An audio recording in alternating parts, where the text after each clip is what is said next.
In my previous Mark IV Golf video, I started what I thought would be a quick tune-up job with new spark plug wires, and a coil pack.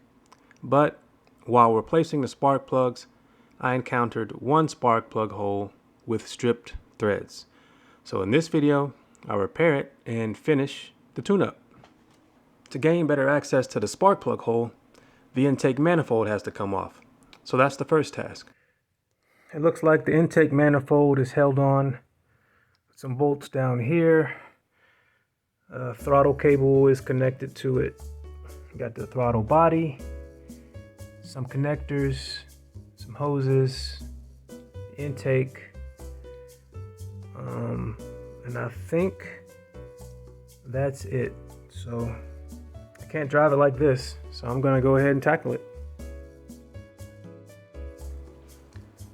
One day, I may document in detail the steps involved in removing the intake manifold from this car, but in this video, the goal was to finish the tune-up and get the car back on the road as quickly as possible. I'm still familiarizing myself with this car, but I did encounter one situation where I knew there was a better tool for the job, but I didn't have it. And I got a little bit frustrated because it was a simple task. Wow, that little bit right there just to... No! You gotta be kidding me. Why would you do that? Oh,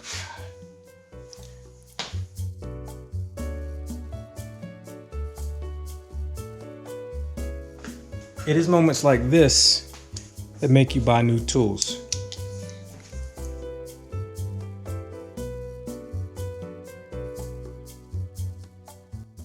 Well, I know what tool I'm getting next, but right now, this is going to be a tedious removal.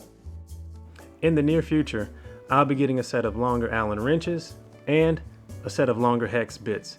It would have made this go so much faster. After removing the bolts that were holding the upper part of the intake manifold on, I made sure all the hoses and connectors were disconnected, and I was ready to take it off.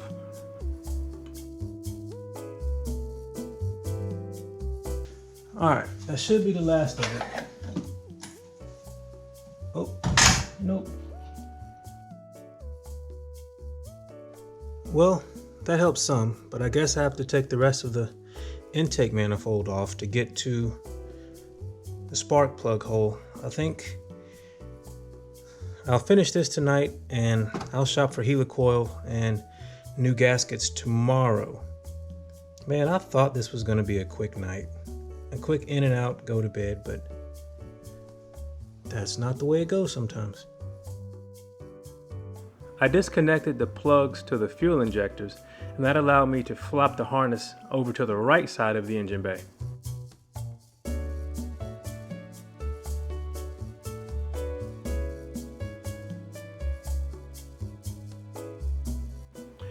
I then removed a bracket that is mounted above the alternator.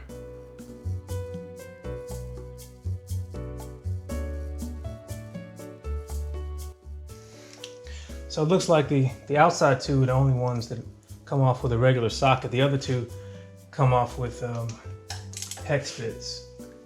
So I'm gonna start from the outside, start loosening the ones from the outside and work my way in.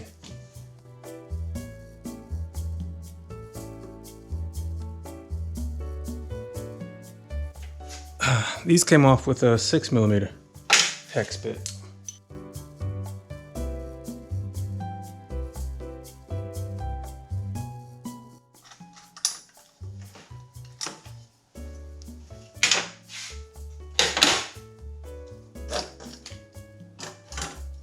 All right, so I can just sit that aside.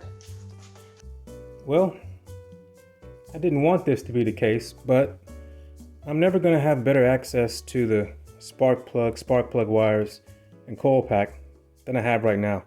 So I'm going to go ahead and knock that out. I'm going to leave the spark plug wires connected to the old one, but I'm going to take it out and position the new one. On the coil pack, there is a connector right here that needs to be removed. and it has a little tab. Thankfully it's intact. You press it, it releases the catch and it comes off. It attaches with three, what is this, a 5mm hex bolts.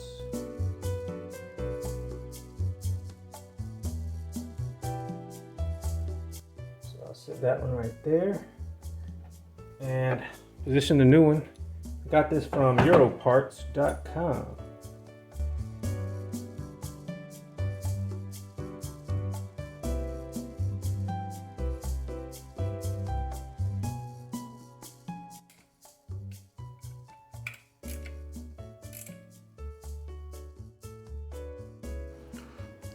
I left the old coil pack and old spark plugs in place so that I could use them as a reference on how to connect the new ones. That made it easy.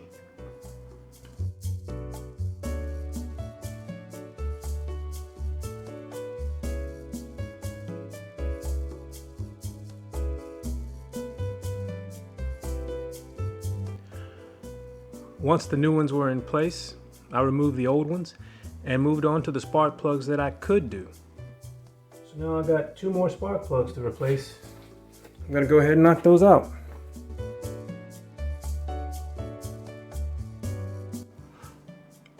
I covered how I replaced the spark plugs on this car in more detail in a previous video.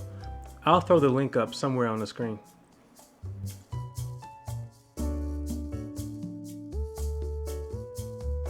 That took care of all the ignition components, except for the spark plug that goes into the hole with the messed up threads. I picked up 2 thread repair kits, and I think I'll end up using this one because of the smaller hex size. Hopefully that'll give me a little bit more clearance. So I'm gonna see if it works. The kit comes with a tap and 4 different depth inserts. So now I have to go look at the head and see which insert I should use.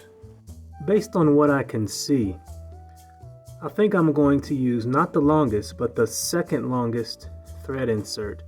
There's not a quick and easy way to measure it, but I think that'll be the best one. I think the long one may be a tad long.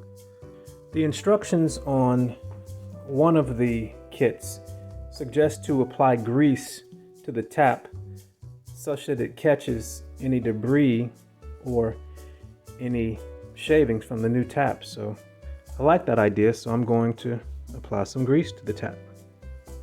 Is this the best grease to use? I don't know, but it is grease. And I am convinced that this will work.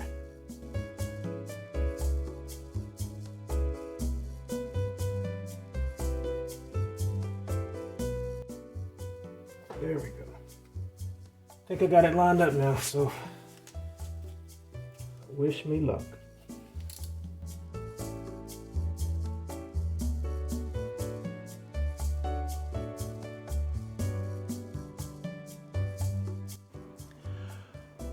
Once I was sure I had the tap in straight and I got it started, I just took my time. And every so often I would reverse the direction of the tap to make sure it wasn't binding, but slow and steady, and eventually I got it done. I think I fully threaded it now, so I'm going to start backing it out. Maybe a few more turns for good measure. I'm getting resistance, but not much at this point. So let me see if I'm done.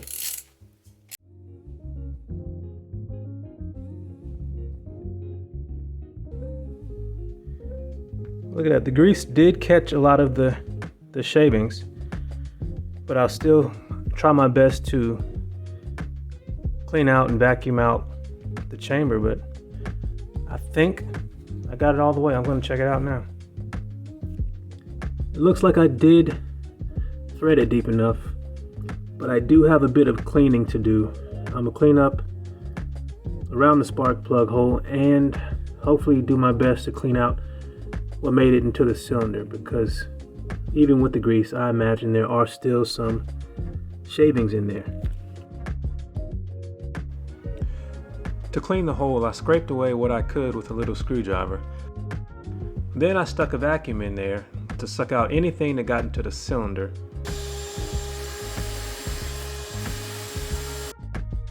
Then I came behind it with a rag and wiped up what I could. And then I hit it with brake cleaner so that the surfaces were clean for the insert. And then I wiped it down again. That's cleaner. It's not perfect, but good enough for me to progress. I might clean the threads a little bit more, and then I'm gonna go ahead and see if I can get the insert in. One of the thread repair kit had instructions to apply anti-seize to the spark plug, then insert the spark plug into the insert, and then install it into the head to the manufacturer's recommended torque. So that's what I'm gonna do. But I'm going to make sure I liberally apply this anti-seize, because if I ever take this spark plug out, I want the insert to stay. And hopefully the RTV will do its job in holding it. I've never used one of these, so I'm kind of curious to see if it works.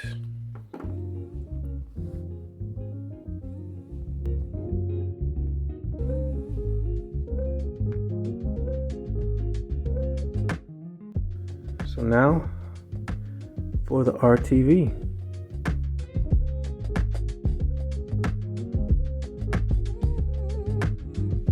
I think that's a bit much. Let me see.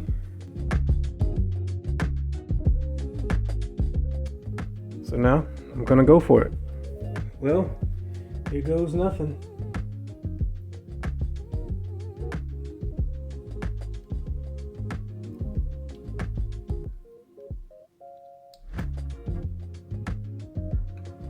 It's going in remarkably smooth. 22 foot-pounds again.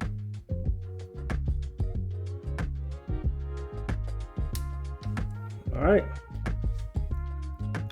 From here it looks pretty good. So I'll call that one spark plug thread repaired.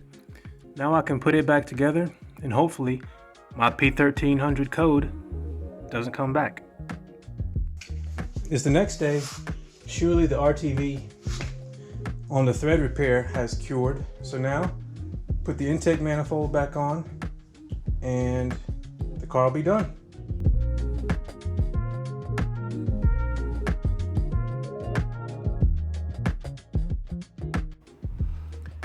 There was actually a bit more than just the intake manifold to reinstall. I had to remount and connect the secondary air injection pump, connect all the various hoses that run beside and behind the intake manifold. I also had to reconnect the wiring harness. And then I had to top off and rebleed the coolant system, as some of the hoses that I disconnected were coolant lines.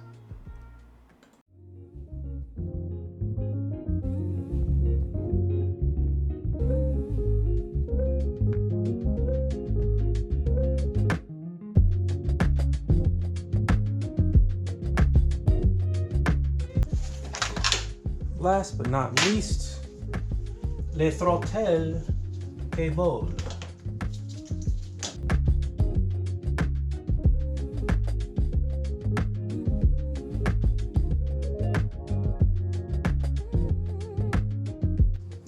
Well, that was an ignition tune-up that took longer than it needed to, but got the spark plug fixed, and now we're done. Now that that's done, I can finally return to installing the new carpet on the Civic. And if you'd like to see the rest of the work I do on my Mark IV Golf, hit subscribe. Thanks for watching. Take care.